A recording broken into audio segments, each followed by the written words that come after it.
Hello and welcome to From the Helm. I'm Grady Wulff, Market Analyst with Bell Direct. There is no denying the rising technology use across all industries, but in particular the sporting industry, as teams in every code look to ramp up their competitive edge, training regimes and recovery.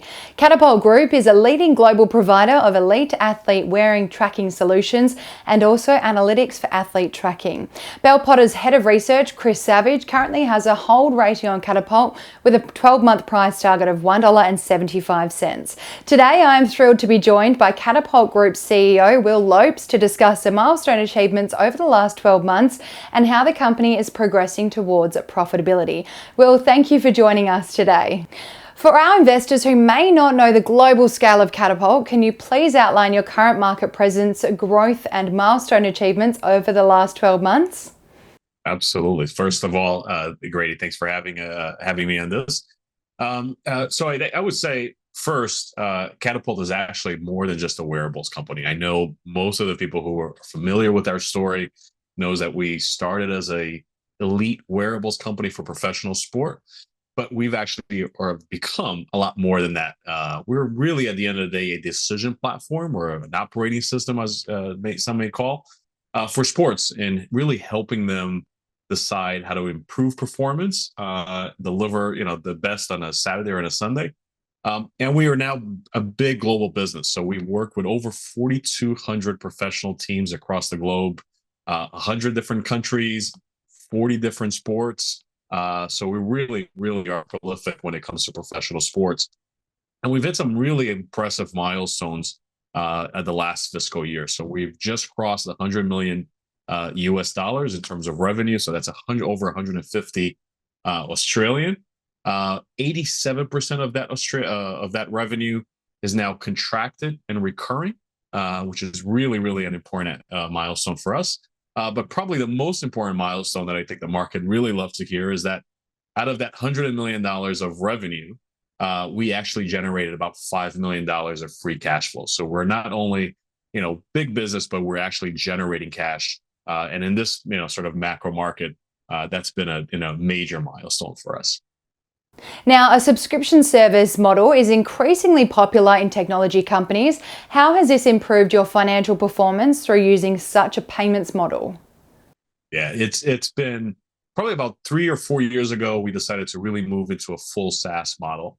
And we really got three elements in return that I think has really helped the company sort of scale in the right direction. So the first is that we're retaining our customers at a really impressive rate. This past fiscal year, our retention rate was around 97%, which is astronomical in any software business. But more importantly is that we're keeping them not only as a subscriber as they start into a single solution in our platform, but that allows us to actually increase the sales and the use of other solutions in the platform. So we now are increasing the amount of customers that have multiple solutions from us. That past fiscal year, that's actually gone up 32% year on year. And what that's delivering is an increase in ARPU. So internally, we don't talk about ARPU, we talk about ACV, which is annualized contracted value for us. And average contracted value for our customers in the sports, in the pro sports group, was up 7.2%. So we're keeping them longer, we're able to sell more to them, and as we do so, their ARPU is increasing. You've recently expanded into motorsport through the acquisition of SBG. How does this accelerate earnings potential and coverage of sporting codes for Catapult? Yeah, so when we acquired SBG, what we really picked up was a video analysis solution that was really designed for Formula One. And it's incredibly complex, incredibly sophisticated. It does, really predictive modeling so that it actually understands who's going to win the race. We do about 2 million predictions, and every single Formula One race is a really incredible system. But what we did is take their system and basically redesign it for team sports. We wanted to make sure that it combined with our wearable data, and it allowed us to actually go back into sports where we didn't have a strong video solution, like European soccer as an example, like basketball, even in some areas of American football, and really expand it in what we were doing. Now, video is really exciting for us for two big reasons. Not only is it another solution for us to sell into the market, but actually the average contract value that we get in video is typically 2 times the value that we get in wearables. And the gross margin goes up from 80% that we have in wearables all the way up to 95% in video. So it's an incredibly profitable and an accelerating component of our story.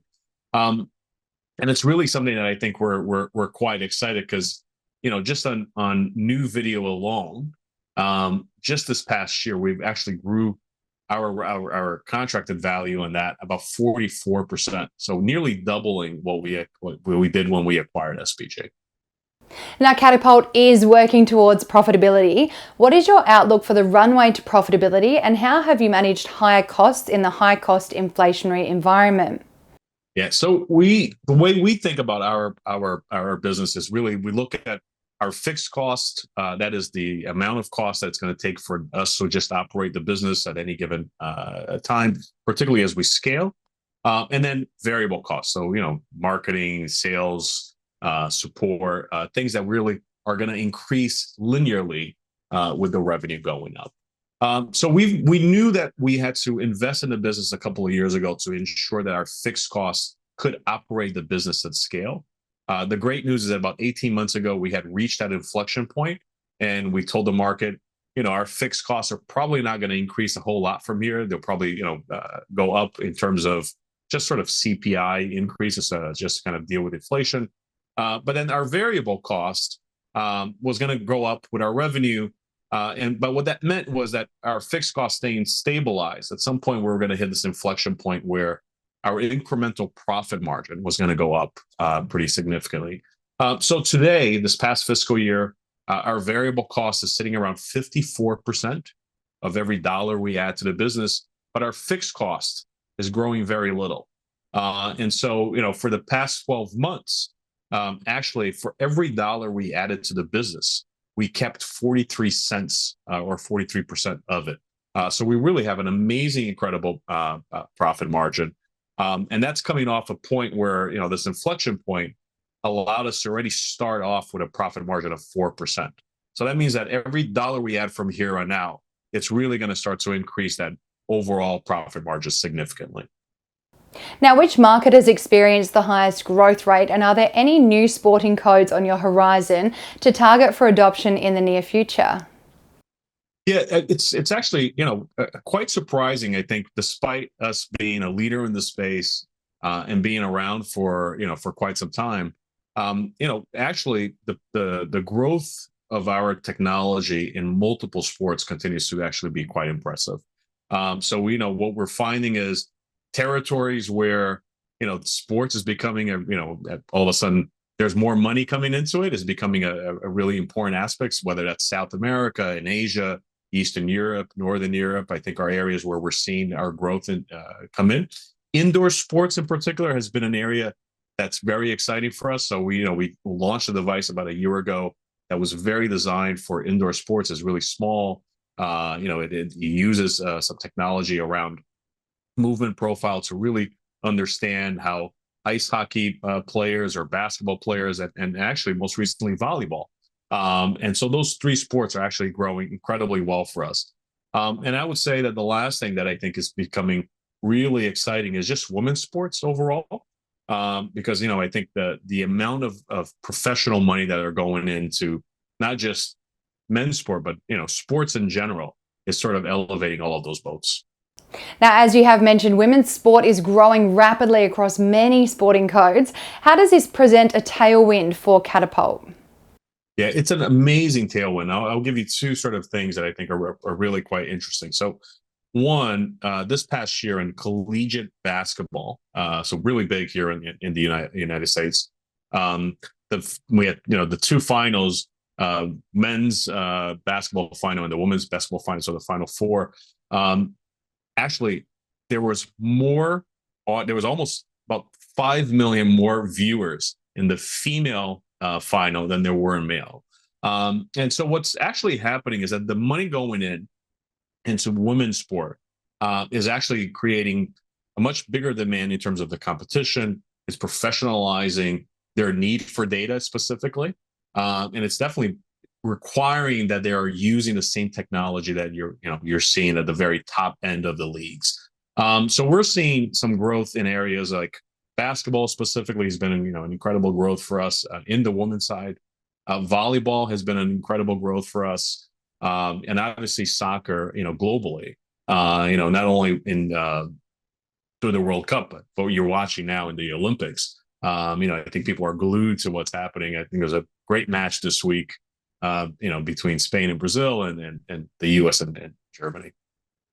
Now, for investors who may see Apple and Garmin as competitors, can you please explain how Catapult differentiates from these two tech giants? Yeah. So first of all, we're not just a wearable company, and so we're very different than a Garmin, and certainly I think we're not making phones, such as an Apple. I think the probably the first thing that I think it's really important for everybody to understand is that our technology is designed very specifically for professional sports, and so that requires that the level of algorithms, the level of details, the level of sophistication in our devices are incredibly high, which is very different than a mass, sort of market device such as an Apple Watch or a Garmin watch, where they maybe it measures your steps, it might measure a little bit of your movements, but it's not going to measure the nuance between what a striker what it requires for a striker to actually deliver high performance versus a defenseman versus a goalkeeper. For example. So we're really very tailored to the professional arena. And I think it's, the best way I always describe is it's like trying to compare, your GPS in your car to what NASA is using to kind of, land something on the moon. While they're both using satellites, the level of sophistication and data analysis that they need are very, very different. Well, thank you for your time today, and thank you for joining us for this episode of From the Helm. If you enjoyed this content, be sure to subscribe to Bell Direct's YouTube channel and sign up to become a Bell Direct client to ensure you stay ahead of key interviews and market commentary.